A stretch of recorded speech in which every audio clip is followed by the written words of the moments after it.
বোঝা যায় বা মানুষের চিন্তা ভাবনা এমন যে পাপের মধ্যে স্বাদ,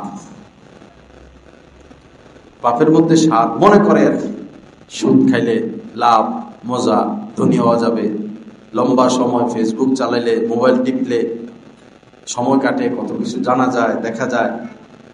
কুদৃষ্টি করলে মজা পাওয়া যায়, পর নারীর কাছে গেলে মজা পাওয়া যায়। সকল কর্মেরই একটা জের আছে, সকল কর্মেরই একটা জের আছে। 2-2.5 ঘন্টা মোবাইল টিপার পর কি হয়? পাপ দেখলো, এখন সে পাপ করবে। পাপ করার পর সে তো অভিশপ্ত হয়ে যায়, তার নিজের কাছেই অস্থিরতা লাগে, পেরেশানি লাগে, খারাপ লাগে। ভিন নারীর দিকে তাকানো যাবে, তাকাইলে মজাও লাগবে, তাকানোর পরে সে যখন সামনে থেকে চলে যাবে তখন তো অশান্তি শুরু হয়, পেরেশানি শুরু হয়। যারা সুদ খায় দেখবেন শান্তি নাই, শান্তি নাই। সবই তার আছে, এরপরও তার মধ্যে অস্থিরতা কাজ করে, কারণ সুদের সাথে সে জড়িত। আর বেশিরভাগ ধনী মানুষরা বর্তমানে যা বোঝা যাচ্ছে সুদের সাথে লিপ্ত, যাদের অভাব নাই, যাদের অভাব নাই, ধনী মানুষ আরেকটা নতুন ব্যবসা পাইছে বা আরেকটা নতুন ব্যবসা পাইছে, হাতে টাকা নাই, ব্যাংকের থেকে টাকা উঠাইয়া ব্যবসাটা শুরু করে। যারা দিন মজুর শ্রমিক তাদের চেয়ে ধনীরা সুদের সাথে লিপ্ত বেশি, কিন্তু ফলাফল তো জিরো। সুদের ফলাফল জিরো। আল্লাহ পাক বলেছেন ইয়ামহাকুল্লাহুর রিবা ওয়া ইউরবিস সাদাকাত, সুদকে তিনি নিশ্চিহ্ন করবেনই করবেন, রাখবেন না। আর সুদীদের উপরে তো লানত, লাআনা রাসূলুল্লাহি আকিলার রিবা ওয়া মুকিলাহু।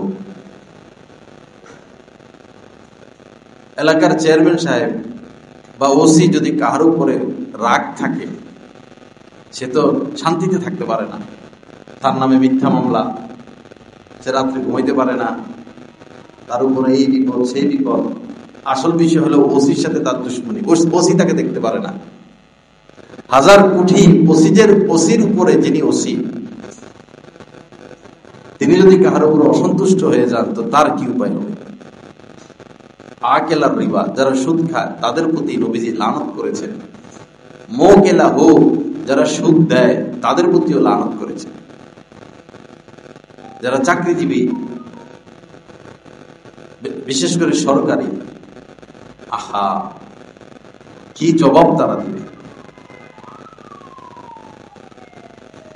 যারা ঘুষের সাথে লিপ্ত, কি জবাব তারা দিবে।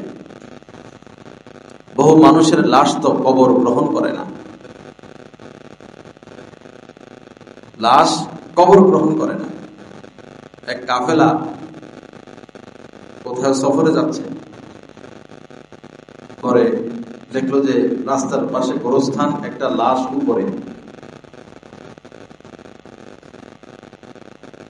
জনগণকে তারা জিজ্ঞাসা করলো যে লাশকে কবরে রাখে না কেন, লাশ কবরের উপরে কেন? মানুষ বলল যে বহু চেষ্টা করা হয়েছে, লাশ কবরে দিলে মাটি উপরে ঠেলে উঠে দেয়, লাশ ভিতরে থাকে না। পরে অগত্যা মানুষ ফেলে দিছে, আর কি করবে। পরে কাফেলার লোক তার বাড়িতে গেছেন, স্ত্রীকে জিজ্ঞাসা করছেন আপনার স্বামী কি করতো, ভালো কাজ কি মন্দ কাজ? স্ত্রী বলল স্বামী তো ভালো ছিল, নামাজ পড়তো, রোজা রাখতো, সৎ মানুষ, ভালো মানুষ, তার মধ্যে খারাপ কিছু তো আমি দেখিনি। কাফেলার লোক বলল একটু চিন্তা করে দেখুন। চিন্তা করতে করতে পরে স্ত্রী বলল একটা কাজ স্বামী করতেন, সেটা হলো আমার স্বামী খাদ্যদ্রব্য বিক্রি করতেন, মশলা জাতীয় জিনিস। তো ঘরে যতটুকু প্রয়োজন ছিল অতটুকু ওই মালের থেকে রেখে সেই জায়গায় কাঠের গুঁড়া দিয়ে দিতেন। যেমন আমাদের দেশে মরিচের গুঁড়ার মধ্যে ইটের গুঁড়া দিয়ে দেয়,